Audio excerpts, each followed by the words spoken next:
Boa tarde. Vamos dar sequência à nossa aula de estrutura eletrônica, parte 2. Em 1925, Louis de Broglie estudou o comportamento ondulatório da matéria. Ele disse que o elétron, em seu movimento ao redor do núcleo, tem associado a ele um comprimento de onda característico, ou que qualquer partícula em movimento apresenta caráter ondulatório. Vamos ver um exemplo. Se nós imaginarmos um elefante caminhando no zoológico, a esse movimento do caminhar do elefante, nós teremos um comprimento de onda associado. Se nós imaginarmos também um átomo de hidrogênio movimentando, ou um átomo de sódio, ou um elétron dentro do átomo de sódio se movimentando a uma velocidade definida, nós teremos também um comprimento de onda associado a este movimento. Louis de Broglie, então, juntou as ideias de Planck, que são as ideias da quantização da energia, que energia é igual a hν, às ideias de Einstein, que energia é mc², porque de Broglie interpretou que a energia sendo igual a hν, ela se aplica tanto para a radiação quanto para a matéria em si. Então, juntando as duas equações e cancelando o C, nós temos que o comprimento de onda para a luz, né, lambda passa subindo aqui e m desce, né, no mc desce, nós temos que para a luz o comprimento de onda é h sobre mc. Se nós interpretarmos essa equação da luz para uma partícula se deslocando com uma velocidade v, nós temos que o comprimento de onda associado a este movimento é a constante de Planck dividido pela massa vezes a velocidade dessa partícula.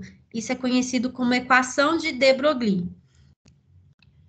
Bom, aplicando a equação de de Broglie a esses exemplos, vamos calcular o comprimento de onda associado ao movimento de uma bola de futebol com massa igual a 1,2 kg, deslocando-se a velocidade de 50 km por hora, e também de um elétron, a velocidade de 6 vezes 10 a 6 metros por segundo, cuja massa é 9,1 vezes 10 a menos 31 kg. Lembrando que 1 joule é 1 kg, metro quadrado por segundo a menos 2. Para o exemplo A da bola de futebol, nós temos a massa da bola, nós temos a velocidade da bola, então nós sabemos e queremos saber o comprimento de onda associado a esse movimento. Então, nós vamos usar a equação de de Broglie. Substituindo a constante de Planck, a massa da bola e a velocidade, nós vemos que nós temos uma incompatibilidade de unidades, quilômetro e metro. Nós precisamos transformar quilômetro em metro, e nós precisamos transformar hora para segundo.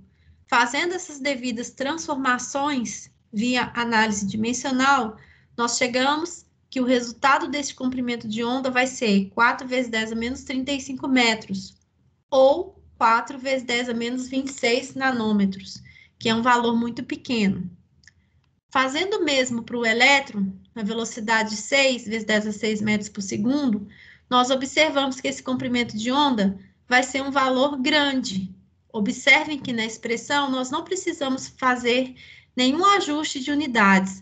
A massa já está em quilos, nós temos a velocidade em metros por segundo, então nós temos simplesmente que efetuar os cálculos e chegar à conclusão que esse comprimento de onda é grande, 0,121 nanômetros. Qual que é a conclusão que nós tiramos sobre os valores de lambda encontrados no exercício 1?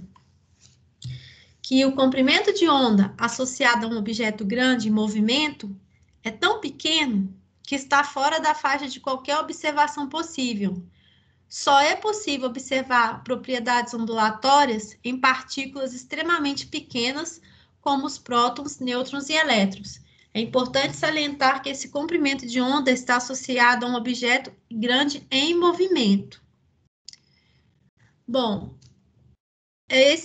a natureza ondulatória do elétron foi comprovada através do experimento de Young. Se nós analisarmos essa figura aqui, verificamos que para a luz interagir com a matéria, ela pode interagir com essa superfície plana de um espelho e ser refletida com o mesmo ângulo. Mas se nós considerarmos um feixe de elétron interagindo com o cristal, esse cristal sendo uma grade de níquel, uma grade de cobre, ele vai emergir com um ângulo diferente do inicial. Este fato mostra que os feixes do elétron desse problema, eles sofreram difração, ou seja, ele interagiu com a matéria, ele entrou com um valor de ângulo alfa e saiu com um valor de ângulo beta. Isso só acontece se a distância, se o espaçamento dessa grade for da mesma ordem de grandeza do comprimento de onda dessa radiação.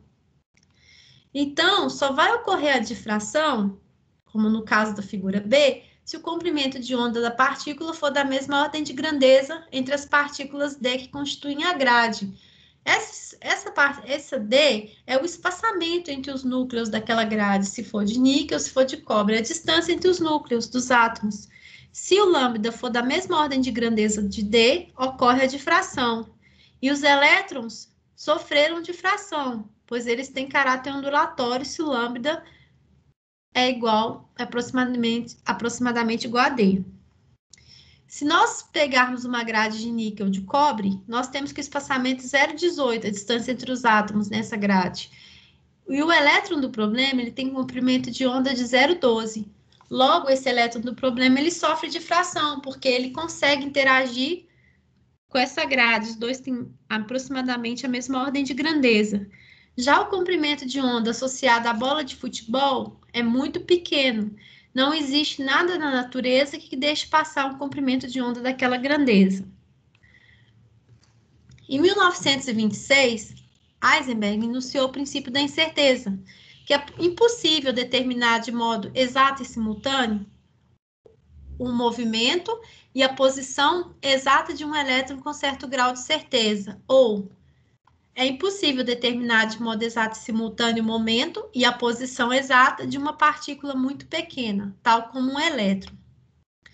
Então, esse princípio da incerteza é enunciado dessa forma: ΔX vezes ΔMV maior ou igual a H sobre 4π, onde ΔX é a incerteza na posição, ΔMV é a incerteza no momento, H é a constante de Planck e π é 3,1416.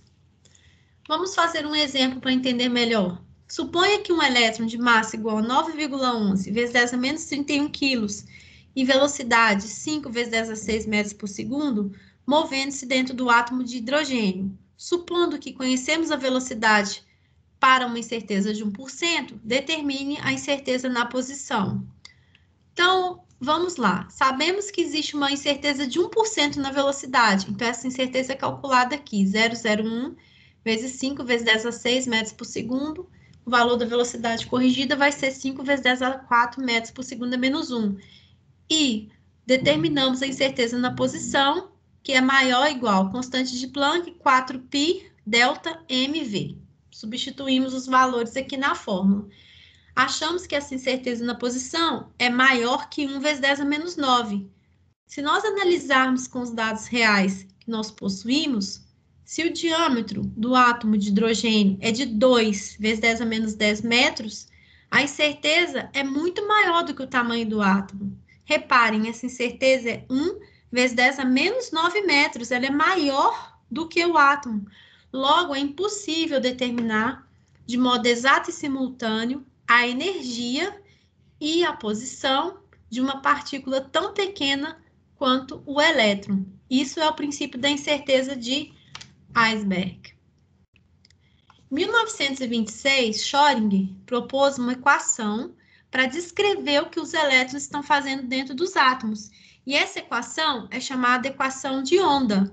E ele propôs essa equação para o átomo de hidrogênio, que incorpora tanto o comportamento ondulatório quanto de partícula do elétron.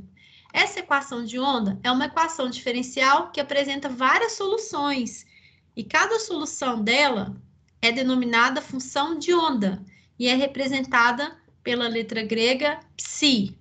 Esse símbolo é chamado psi. Psi, que é a solução da equação de onda, não tem significado físico. Porém, π ao quadrado é proporcional à probabilidade de encontrar um elétron dentro do átomo de hidrogênio. Para o átomo de hidrogênio, as energias são as mesmas que foram previstas no modelo de Bohr.